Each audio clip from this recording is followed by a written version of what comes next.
Bismillahirrahmanirrahim. Sahabat, video kali ini kami beri judul Al-Quran melarang selamanya sholat di masjid tertentu. Segera evaluasi masjid Anda. Sahabat, kalau katanya hadis, sholat di masjid dapatkan pahala berlipat. Namun Al-Quran tegas melarang kaum muslimin untuk selama-lamanya sholat di masjid tertentu. Jangan sampai alih-alih mengharap pahala berlipat, namun kenyataannya kita melakukan larangan Al-Quran. Masjid adalah kata benda tempat, merupakan bangunan atau rumah yang boleh berada di seluruh permukaan bumi. Masjid adalah tempat berkumpul bersama-sama yang diwakili dengan kegiatan untuk bersujud hanya kepada Allah, baik sujud sendiri-sendiri atau bersujud bersama-sama. Perhatikan Al-Quran surat 72 ayat 18 yang artinya, dan bahwa masjid-masjid adalah milik Allah, maka janganlah kamu berdoa kepada siapapun bersama-sama dengan Allah. Kemudian Al-Quran surat 3 ayat 96 yang artinya, sesungguhnya rumah pertama yang didirikan untuk manusia adalah rumah yang diberkahi di Bakkah dan petunjuk atau kiblat bagi dunia. Sahabat, jadi masjid bahan, bentuk, dan besar bangunannya sama sekali tidak ada persyaratan kecuali memiliki kiblat arah bersujud jemaahnya menghadap ke Ka'bah di Mekah, Arab Saudi, sebagai rumah pertama didirikan manusia dan diberkahi. Seperti yang disampaikan juga dalam Al-Quran surat 2 ayat 149 yang artinya, dan dari mana kamu keluar, arahkan wajahmu ke arah Masjidil Haram, dan itu adalah benar dari Tuhanmu, dan Tuhan tidak lalai dari apa yang kamu lakukan. Kemudian ayat berikutnya ayat 150 yang artinya, dan dari manapun kamu keluar, arahkan wajah kamu ke arah Masjidil Haram, dan dimanapun kamu berada, arahkan wajahmu ke arahnya, dan selanjutnya. Kemudian perhatikan juga Al-Quran surat 2 ayat 144 yang artinya, kami mungkin melihat wajahmu menghadap ke langit, maka kami akan berimu kiblat yang akan membuatmu senang. Arahkan wajahmu ke arah Masjidil Haram, dan selanjutnya. Sahabat, kalau menurut katanya hadis, sebelum kiblat menghadap Ka'bah, Rasulullah dan kaum muslimin berdoa atau sholat menghadap atau berkiblat ke Masjidil Aqsa yang berada di Palestina. Jadi hadis itu jelas menyelisih Al-Quran, karena Al-Quran mengatakan tidak menghadap kemana-mana pun, melainkan menghadap ke langit, seperti ayat di atas sampaikan. Kemudian perhatikan Al-Quran surat 2 ayat 114 yang artinya, langsung di tengah ya, mereka yang tidak berhak memasukinya kecuali dalam keadaan takut kepada Allah, dan selanjutnya. Perhatikan juga Al-Quran surat 9 ayat 108 yang artinya, langsung di tengah ya, ada pria yang suka mensucikan diri dan Tuhan menyukai orang yang mensucikan diri. Sahabat, jadi orang-orang yang berkumpul di masjid adalah suatu komunitas yang memiliki karakteristik seperti yang digambarkan pada ayat di atas, yaitu sebagai komunitas orang yang memiliki rasa takut kepada Allah Subhanahu wa Ta'ala. Kemudian disebutkan juga dalam ayat lainnya di atas, sebagai komunitas pria yang suka mensucikan diri. Sedemikian hingga ayat ini juga menginformasikan bahwa komunitas yang ada di dalam masjid didominasi oleh kaum pria. Komunitas ini juga dikenal dengan istilah jamaah, yaitu orang-orang yang selalu beribadah sholat Jumat atau itikaf di dalam masjid secara sendiri-sendiri atau bersama-sama. Sahabat, satu surat khusus yang seluruh ayatnya berhubungan dengan masjid dan komunitasnya yang bersesuaian secara logika verbal teksnya, kemudian juga konteks dari ayat sebelum dan sesudahnya, dan juga penjelasan-penjelasan dari ayat lainnya adalah Al-Quran surat 62 Al-Jumu'ah, hari Jumat, dari ayat pertama hingga terakhir ayat ke-11. Kita perhatikan Al-Quran surat Al-Jumu'ah ayat pertama yang artinya, dengan nama Allah yang maha pengasih lagi maha penyayang, segala yang ada di langit dan segala yang ada di bumi memuliakan Allah, Raja yang maha suci, yang maha perkasa, yang maha bijaksana. adalah pujaan dan pujian akan nama Allah dari bumi yang dinyatakan dalam ayat pertama surat Al-Jumu'ah tersebut diantaranya berasal dari dalam masjid. Seperti yang dinyatakan dalam Al-Quran surat 40 ayat 22 yang artinya di tengah ya langsungnya, dan masjid-masjid yang di dalamnya banyak disebut nama Allah. Sahabat, jadi ayat pertama surat Al-Jumu'ah konteksnya memang berhubungan dengan masjid. Kemudian perhatikan Al-Quran surat 2 ayat 143 yang artinya langsung di tengah ya. Dan kami tidak menempatkan kiblat yang kamu hadapi kecuali agar kami mengetahui siapa yang mengikuti Rasul dari orang-orang yang berpaling dan selanjutnya. Pada Al-Quran surat 2 ayat 143 di atas diinformasikan masjid adalah tempat berkumpul orang-orang atau komunitas siapa yang mengikuti Rasul. Jadi komunitas atau jamaah masjid memiliki sistem kepemimpinan yang dipimpin oleh Rasul untuk membimbing jamaah atau komunitas masjidnya kepada jalan lurus, juga keselamatan dunia dan akhirat yang berdasarkan hanya kepada kitab suci Al-Quran hingga hikmahnya. Rasul adalah sebagai figur pemimpin dalam masjid yang berdiri di muka di hadapan komunitas untuk menjadi imam sholat atau memberikan nasihat dengan membacakan ayat-ayat, mengajarkan kitab dan hikmah. Seperti yang diisyaratkan dalam Al-Quran surat 62 ayat 11 yang artinya langsung tengah ya, mereka meninggalkanmu berdiri dan selanjutnya.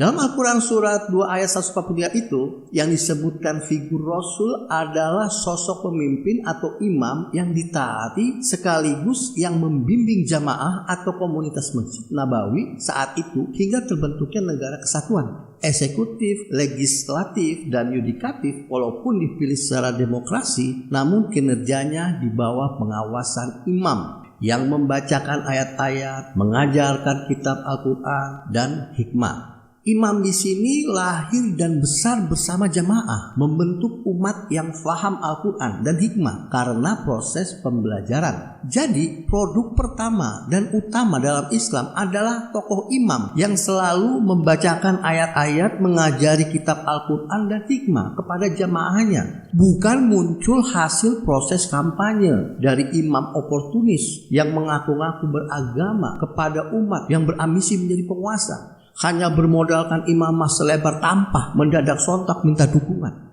Sahabat, proses pembimbingan oleh pemimpin masjid secara umum dilaksanakan setiap 1 Jumat sekali, yaitu ketika kita dipanggil untuk melaksanakan sholat Jumat dalam proses pembimbingan umat. Sekalian dijadikan sebagai forum komunikasi dan koordinasi seluruh jamaah masjid.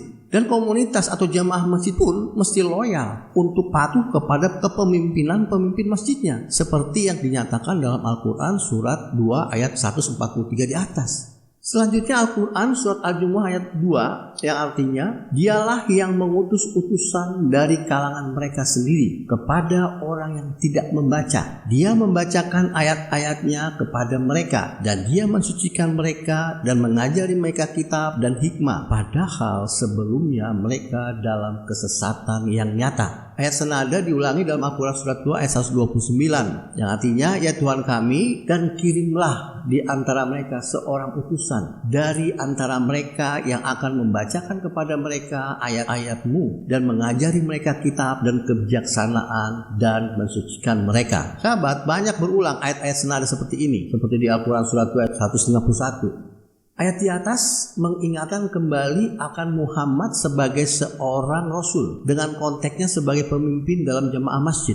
Jadi hikmah yang bisa kita dapat pada ayat ini menunjukkan karakteristik dari pemimpin komunitas masjid dari kalangan mereka sendiri menandakan figur pemimpin komunitas untuk seluruh masjid yang ada adalah dari kalangan mereka sendiri atau dari lingkungan setempat masjid berada. Kemudian ayat tersebut juga menegaskan bahwa figur pemimpin tersebut mempunyai tugas yaitu mensucikan dengan membacakan dan mengajarkan akan kitab suci Al-Quran dan hikmahnya kepada anggota komunitas atau jamaah masjid yang dipimpinnya. Kemudian ayat tersebut juga menyatakan bahwa figur pemimpin komunitas masjid itu tidak perlu memiliki pendidikan formal strata tertentu. Hal ini diwakili dengan kalimat kepada orang yang tidak membaca. Sehingga untuk menjadi pemimpin komunitas masjid hanya harus memahami, mendalami akan kitab suci Al-Quran.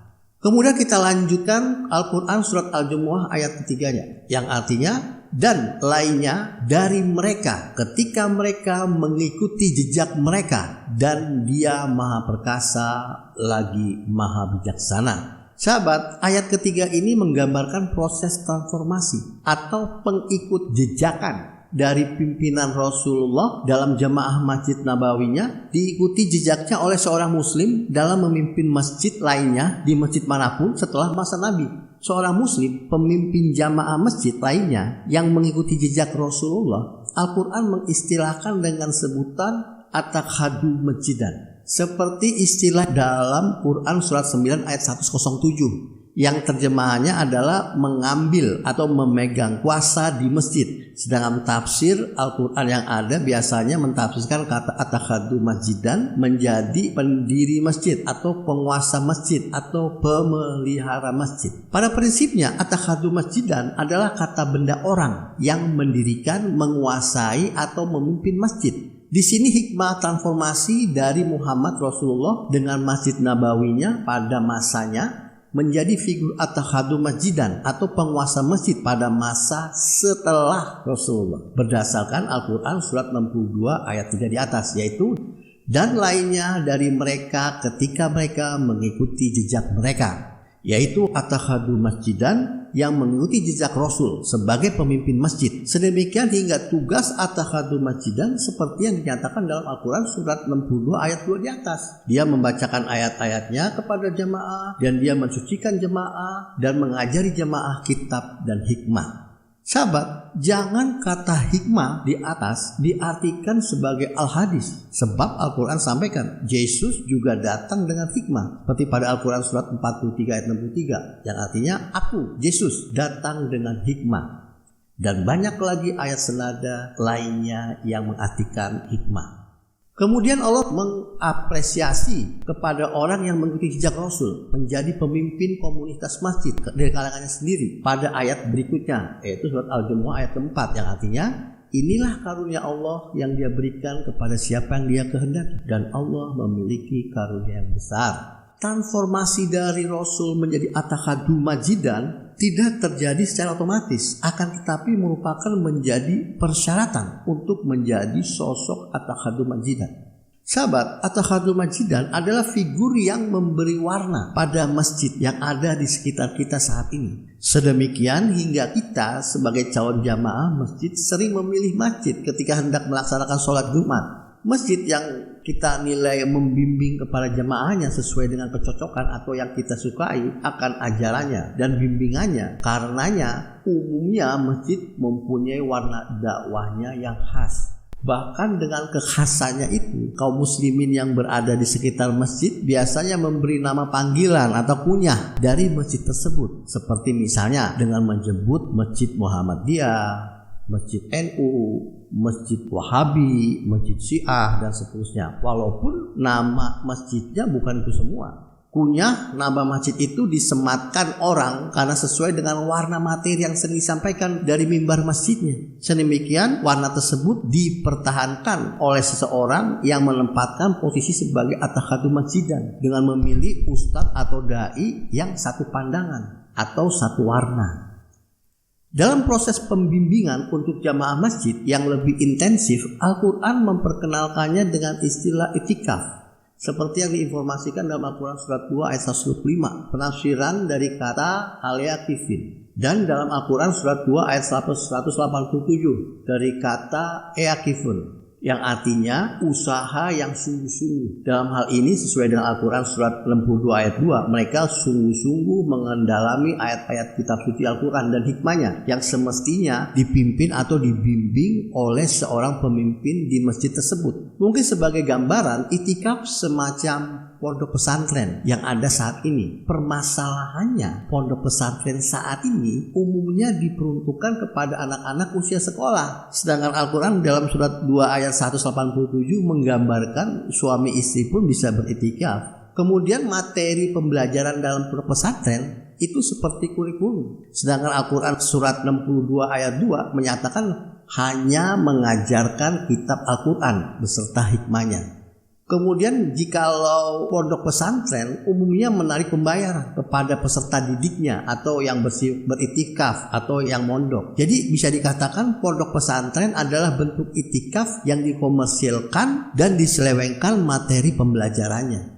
Kemudian ayat berikutnya dari surat Al-Jumu'ah surat 62 ayat 5 yang artinya perumpamaan tentang orang-orang yang dipercayakan dengan Taurat kemudian mereka tidak membawanya seperti keledai membawa buku. Betapa jahatnya perumpamaan orang-orang yang mengingkari ayat atau tanda kekuasaan Allah. Dan Allah tidak memberi petunjuk kepada orang-orang yang zalim.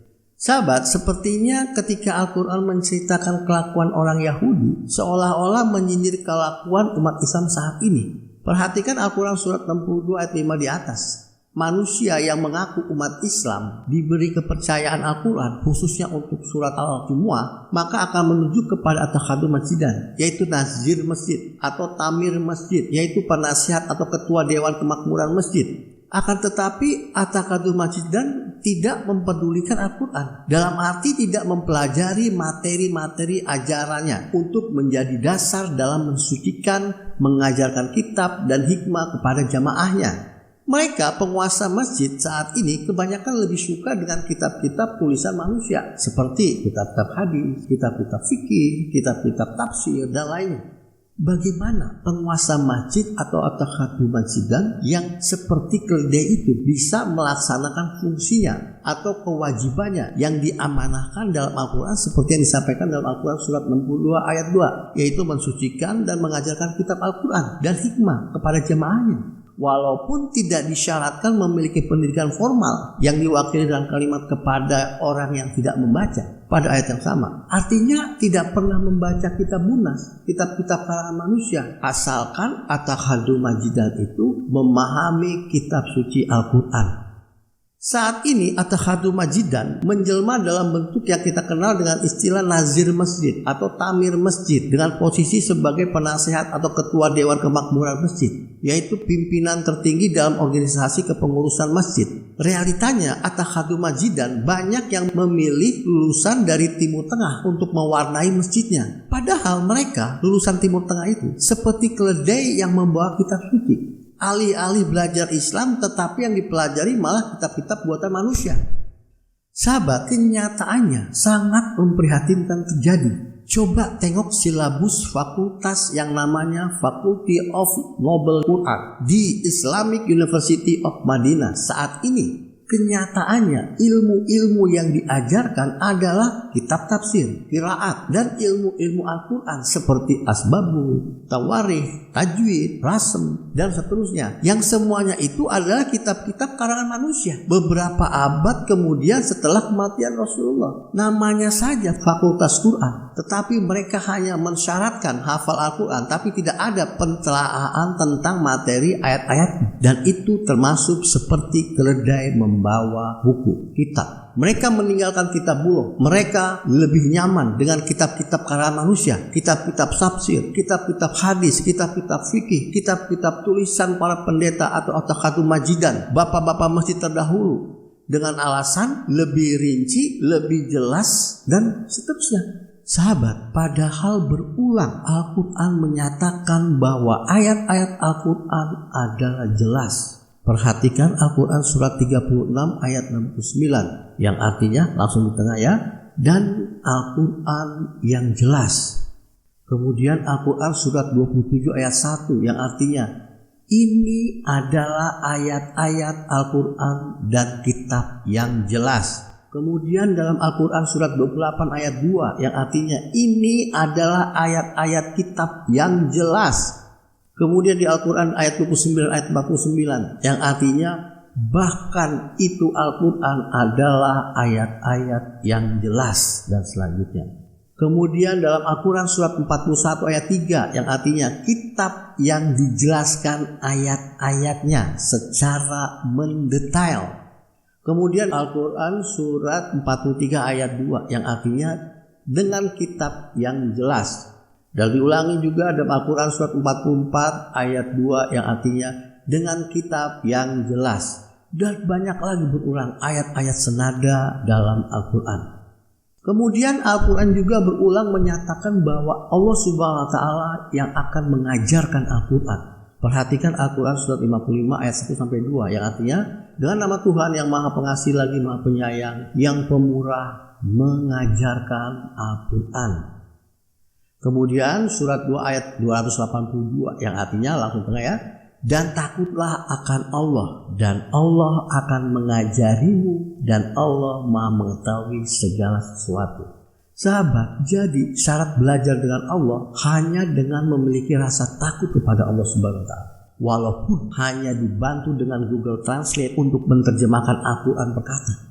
Kemudian kita lanjutkan ayat berikutnya surat Al-Jumu'ah, Al-Quran surat 62 ayat 6 dan 8 yang artinya katakanlah hei orang-orang Yahudi, jika kamu mengklaim bahwa kamu wali Allah dari manusia lain, maka harapkanlah kematian jika kamu jujur.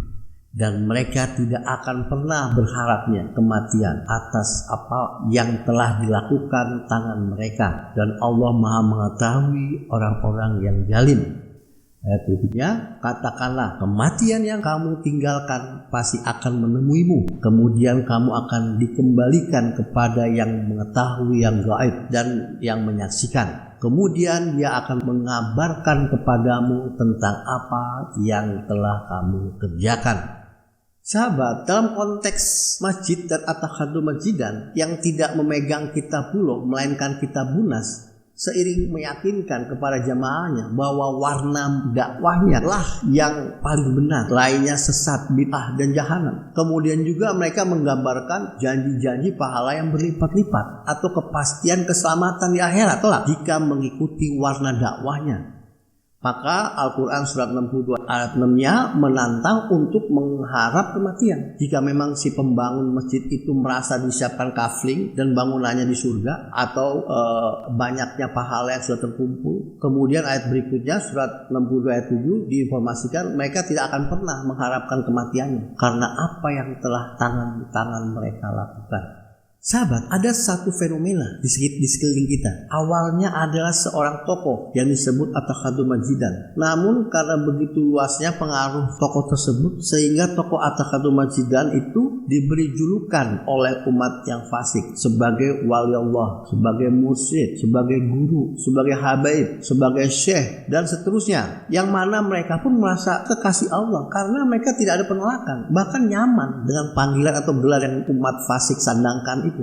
Maka tantang mereka semua itu seperti tantangan dalam Al-Quran surat 62 ayat 6 di atas untuk meminta mati agar bisa langsung hidup di surga. Tetapi enggak usah mereka ditantang karena ayat berikutnya ayat 7-nya mengatakan bahwa mereka tidak akan pernah menghendaki kematian selama-lamanya. Kemudian ayat berikutnya adalah nasihat Al-Quran terhadap mereka yang baik mengurus masjid maupun jemaahnya, yaitu Al-Quran surat 62 ayat 8 yang artinya katakanlah kematian yang kamu tinggalkan pasti akan menemuimu. Kemudian kamu akan dikembalikan kepada yang mengetahui yang gaib dan yang menyaksikan. Kemudian dia akan mengabarkan kepadamu tentang apa yang telah kamu kerjakan. Kemudian sampai kepada ayat inti surat Al-Jumu'ah, yaitu panggilan dari masjid kepada kaum muslimin. Perhatikan Al-Quran surat 62 ayat 9 yang artinya wahai orang-orang yang beriman, jika kita dipanggil untuk sholat hari Jumat, maka bersegeralah untuk mengingat Allah dan tinggalkan perdagangan. Itu lebih baik bagimu jika kamu mengetahui. Sahabat, ternyata panggilan untuk sholat atau yang dikenal dengan istilah azan dari masjid hanya pada hari Jumat, yaitu pada saat sholat Jumat. Jadi tidak ada panggilan sholat dari masjid pada hari-hari lainnya. Apalagi panggilan sholat dari masjid 5 waktu sholat dalam sehari untuk panggilan sholat atau azan dari masjid. Jadi dalam kata lain, Al-Quran tidak mengisyaratkan sholat 5 waktu plus sholat malam dilaksanakan di masjid. Akan tetapi Al-Quran memperkenalkan untuk sholat 5 waktu plus sholat malam pada tempat yang disebut dengan istilah mihrab. Mihrab adalah tempat khusus sholat yang kita buat ada di rumah kita masing-masing. Jadi mihrab adalah suatu tempat yang dikhususkan penggunaannya hanya untuk sholat. tidak yang lainnya, termasuk tidak menjadi tempat lalu lalang. Sedemikian karenanya akan menjadi tempat yang paling diberkahi di dalam rumah kita, seiring dengan makin banyak atau seringnya tempat tersebut digunakan untuk bersujud. Hal mihrab ini diinformasikan Al-Quran mengenai keutamaan mihrab sebagai tempat suci atau teristimewa dalam rumah-rumah kaum muslimin, menjadi tempat terpilih jika malaikat yang mulia akan hadir di rumah kita, seperti malaikat datang di mihrabnya Maryam binti Imran, ibunya Yesus, untuk menghantarkan hidangan rezeki, seperti yang diinformasikan dalam Al-Quran surat 3 ayat 37, yang artinya, setiap kali Zakaria memasuki tempat sucinya mihrab, dia menemukan rezeki. Dia berkata, "Ya Mary, bagaimana kamu melakukan ini?" Dia jawab, "Itu dari Tuhan. Allah memberikan rezeki kepada siapa yang Dia kehendaki tanpa batas." Kemudian informasi dalam Al-Quran surat 3 ayat 39 yang artinya para malaikat memanggilnya Zakaria ketika dia berdiri dan berdoa di mihrabnya dan selanjutnya. Kemudian diinformasikan dalam Al-Quran surat 38 ayat 21 sampai 22 yang artinya, "Dan apakah sampai berita tentang orang yang berselisih datang kepadamu ketika kamu menutup dinding tempat kudus mihrab, ketika mereka masuk ke arah Daud, dan katakanlah terhadap mereka bilang, jangan takut. Dua orang yang berselisih menindas satu sama lain. Putuskanlah di antara kami dengan keadilan, dan jangan melampaui batas, dan bimbing kami ke jalan yang lurus." Ayat tersebut di atas menginformasikan akan mihrabnya Nabi Daud. Sahabat, mulailah membuat mihrab di rumah kita, sesederhana apapun keadaannya, dan perbanyaklah bersujud di mihrab kita masing-masing dengan menyuruh seluruh anggota keluarga untuk bersujud di sana. Semoga mihrab kita menjadi mustazam, satu tempat yang mustajab akan doa-doa kita menjadi tempat terkabul. Perhatikan Al-Quran surat 24 ayat 36 yang artinya, cahaya Allah di rumah-rumah yang Allah izinkan berdiri dan namanya disebut di dalamnya, memuliakan Dia di pagi dan sore hari. Sahabat, ayat berikutnya langsung tengah ya, melaksanakan sholat dan menjaga kesucian diri, dan selanjutnya.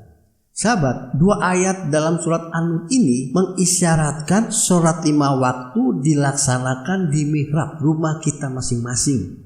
Kemudian sampai kepada dua ayat penghujung surat Al-Jumu'ah surat 62 ayat 10 dan 11 yang artinya, maka ketika selesai sholat Jumat berpencarlah ke seluruh penjuru negeri dan carilah karunia Allah dan ingatlah Allah sebanyak-banyaknya agar kamu berhasil. Dan ketika mereka melihat barang perdagangan atau hiburan, mereka bubar ke sana meninggalkanmu sendiri. Katakanlah, apa yang ada di sisi Allah lebih baik daripada hiburan dan perdagangan, dan Allah sebaik-baik pemberi. Dua ayat terakhir surat Al-Jumu'ah tersebut cukup jelas pemahamannya. Kita berlanjut kepada satu fakta yang menarik, hal ihwal masjid yang mungkin jarang sekali terdengar di telinga kita. Sahabat, Al-Quran sejak 14 abad yang lalu telah mensinyalir dan mewanti-wanti akan adanya masjid yang menjadi pusat kemudaratan bagi kaum muslimin. Karenanya Al-Quran melarang kaum muslimin untuk berada di dalam masjid tersebut untuk selama-lamanya. Jadi tidak seluruh masjid yang ada di sekitar kita kaum muslimin diperbolehkan Al-Quran untuk berdiri di dalamnya. Berikut ayat-ayat Al-Quran surat At-Taubah ayat 107 sampai dengan 110 yang menyampaikan satu konteks hal melarang sekaligus menjelaskan tentang masjid tersebut. Perhatikan Al-Quran surat 9 ayat 107 sampai dengan 110 yang artinya, dan orang-orang yang mendirikan masjid untuk kemudaratan juga kekafiran dan untuk memecah belah orang-orang beriman dan sebagai pengintaian bagi mereka yang berperang melawan Allah dan Rasulnya sejak awal, dan biarkan mereka bersumpah bahwa mereka hanya menginginkan kebaikan dan Allah bersaksi bahwa mereka adalah pendusta. Ayat 108-nya, jangan berdiri sholat di dalamnya selama-lamanya. Masjid yang didirikan atas dasar takwa sejak hari pertama lebih layak untuk kamu berdiri di dalamnya. Ada pria yang suka mensucikan diri dan Tuhan menyukai orang-orang yang mensucikan diri. Ayat 19-nya, apakah dia yang mendirikan bangunannya di atas dasar rasa takut kepada Allah dan mengharap keridhaannya lebih baik, atau orang yang mendirikan bangunannya di tepi jurang yang longsor lalu runtuh bersamanya ke dalam api jahanam, dan Allah tidak memberi petunjuk kepada orang-orang yang zalim. Ayat berikutnya 110, bangunan yang mereka bangun tidak akan berhenti menjadi penyebab keraguan di hati mereka kecuali hati mereka dipotong, dan Allah Maha mengetahui lagi Maha bijaksana.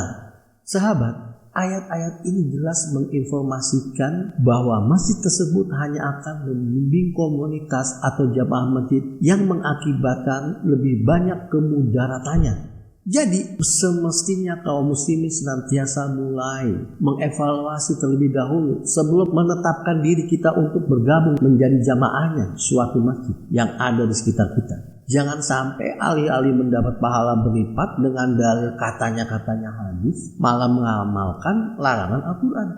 Unsur penguasa masjid atau DKM lah yang memberi warna dakwahnya. Tentunya yang menjadi penyebab kemudaratannya bukan dari unsur fisik bangunan masjid yang sangat sederhana mengakibatkan kemudaratan, atau yang berkubah emas tidak menjadi masjid yang berdasarkan takwa.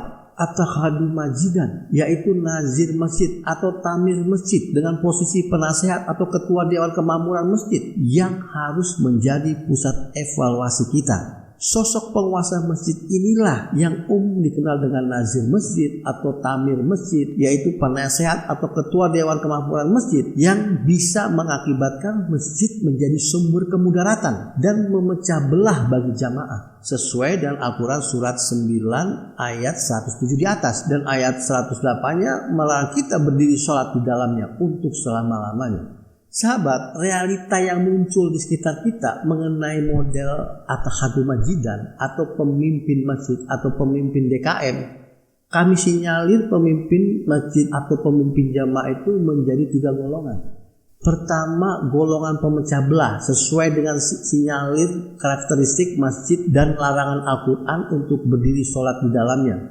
Sahabat, pertama kita perhatikan penyebab terjadinya golongan atau terpecah belahnya umat adalah ketika pemimpin masjid meninggalkan Al-Quran, kemudian mengambil ilmu-ilmu lain hasil pemikiran manusia atau kitab-kitab karangan manusia, para pendeta-pendeta Islam ratusan atau ribuan tahun yang lalu, yang kemudian hasil pemikiran mereka dijadikan standar umum umat saat ini. Padahal pendeta-pendeta Islam ratusan tahun lalu itu pun sudah terpecah belah dengan pemikiran mereka masing-masing. Jadi sudah lari dari Al-Quran, yang ada mereka membawa kitab-kitab perpecahan hasil pemikiran atau istijab pendeta ratusan atau ribuan tahun yang lalu. Jadi masjid semacam inilah alih-alih mereka membacakan, mensucikan atau mengajari mereka kitab Al-Quran dan hikmah kepada jemaahnya, akan tetapi malah menjadikan jemaah terpecah belah.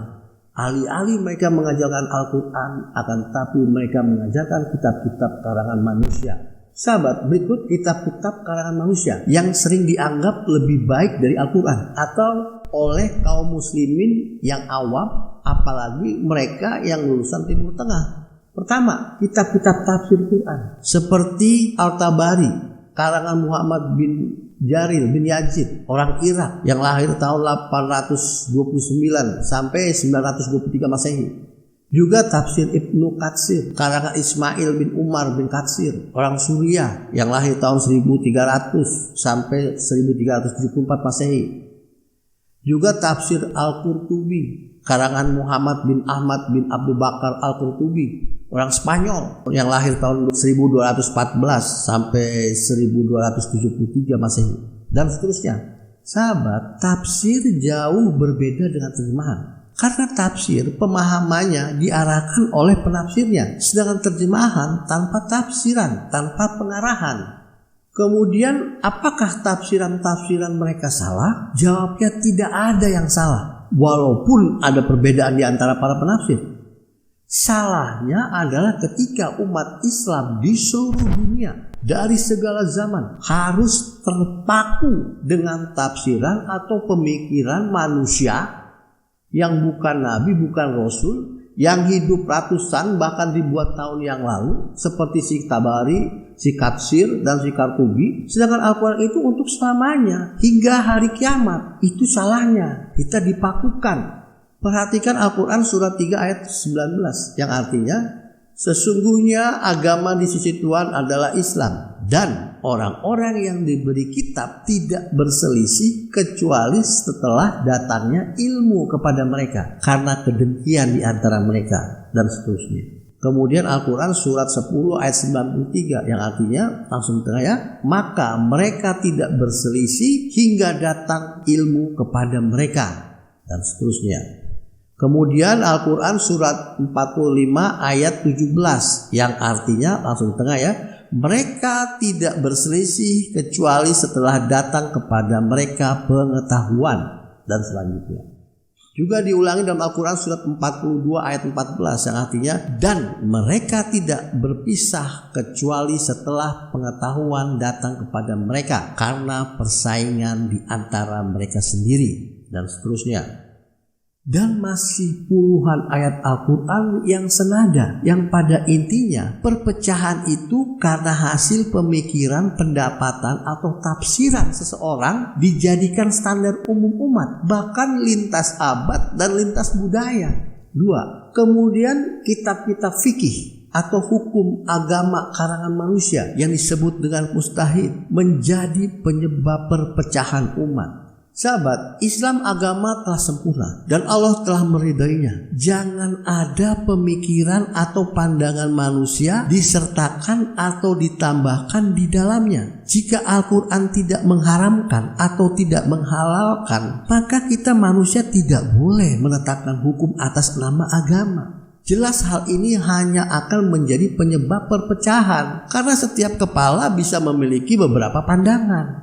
Perhatikan Al-Quran surat 10 ayat 59 yang artinya, langsung di tengah ya, dan kamu menjadikannya haram dan halal, katakanlah, apakah Allah telah memberimu izin? Atau apakah kamu mengada-adakan untuk mendandingi melawan Allah? Kemudian ayat Al-Quran surat 16 ayat 116 yang artinya, dan jangan berbicara dusta hal apa yang dijelaskan oleh lidahmu, ini halal dan ini haram. Demikian kamu mengada-adakan dusta terhadap Allah. Mereka yang mengarang dusta terhadap Tuhan tidak akan beruntung.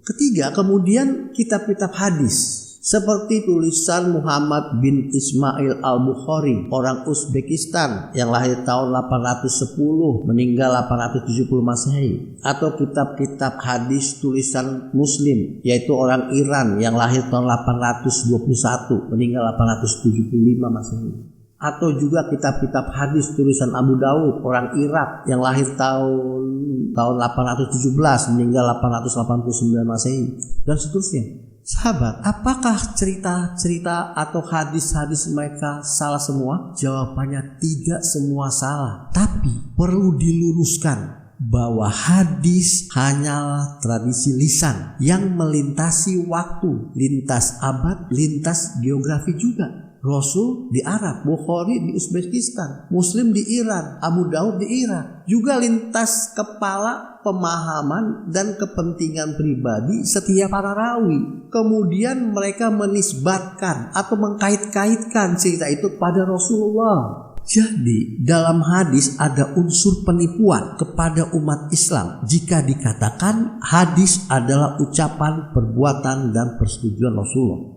Jadi sekali lagi sahabat, definisi hadis yang seperti ini adalah penipuan kepada umat Islam.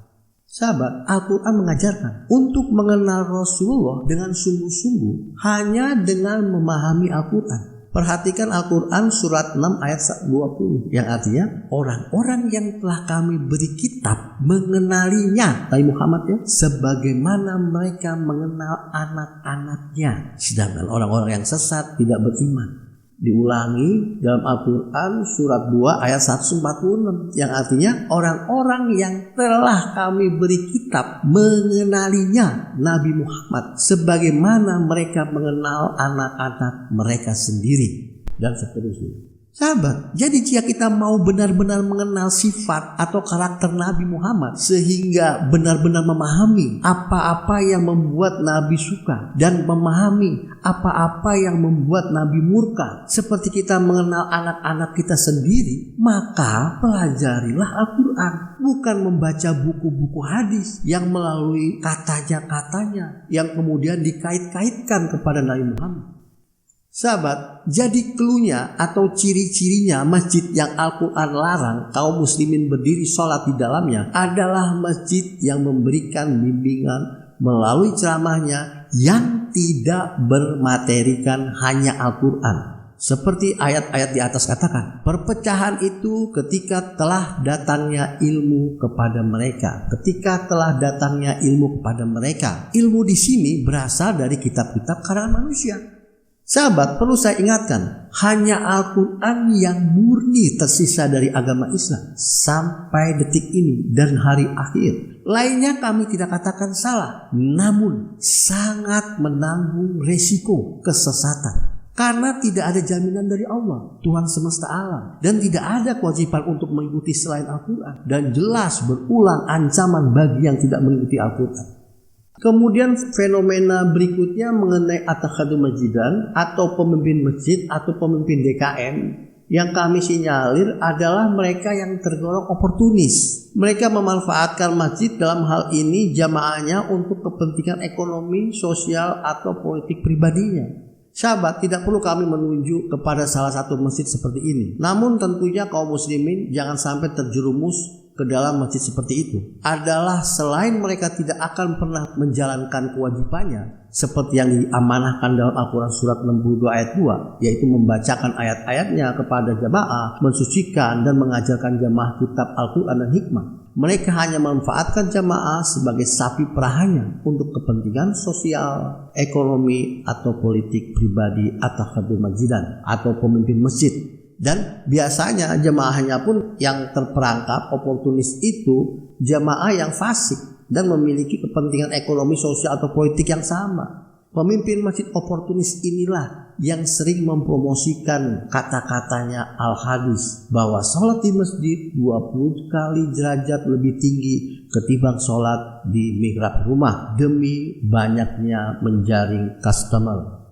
Kemudian fenomena berikutnya mengenai atakhadu masjidan atau pemimpin masjid atau pemimpin DKM yang kami sinyalir, mereka adalah golongan fasik. Meskipun mereka tidak memiliki kepentingan ekonomi, sosial, atau politik secara pribadi atau kelompok, mereka terpilih atas dasar kefasikan umat juga. Mereka terpilih menjadi penguasa masjid atau DKM karena pandai membuat proposal untuk pencarian dana, atau mereka yang memiliki potensi untuk selalu merenovasi masjid demi penampilan masjid yang lebih megah. Pemimpin masjid seperti ini tidak pernah jadi imam Jumat, apalagi memberi ceramah atau mensucikan atau mengajarkan kitab suci dan hikmah kepada jamaahnya sesuai dengan amanat jabatan yang ditetapkan Al-Quran surat 62 ayat 2. Namun posisinya tetap pemimpin masjid. Mereka adalah atakhadu masjidan yang selalu berjualan pahala, berjualan ampunan, dan berjualan surga kepada jamaahnya demi membangun masjid semewah-mewahnya secara fisik. Dan jamaahnya pun umat Islam yang fasik, tidak pernah mendalami tuntunan Al-Quran dan memiliki pandangan yang sama, hanya mengandalkan perasaan dan pemikiran mereka saja. Fenomena pengurus masjid yang seperti ini cukup banyak di sekitar kita. Pemimpin masjid fasik inilah yang sering mempromosikan katanya hadis bahwa setiap yang membangun masjid maka Allah membangun baginya rumah seperti itu pula di surga. Demikian sahabat materi kali ini. Selamat mengevaluasi masjid Anda dan selalu mempelajari Al-Quran. Jika ada yang salah atau mau dikomentarkan, silakan komen di ruang komentar di bawah ini. Insya Allah kami tanggapi apapun komentarnya. Wabillahi taufiq wal hidayah walhamdulillahi rabbil alamin.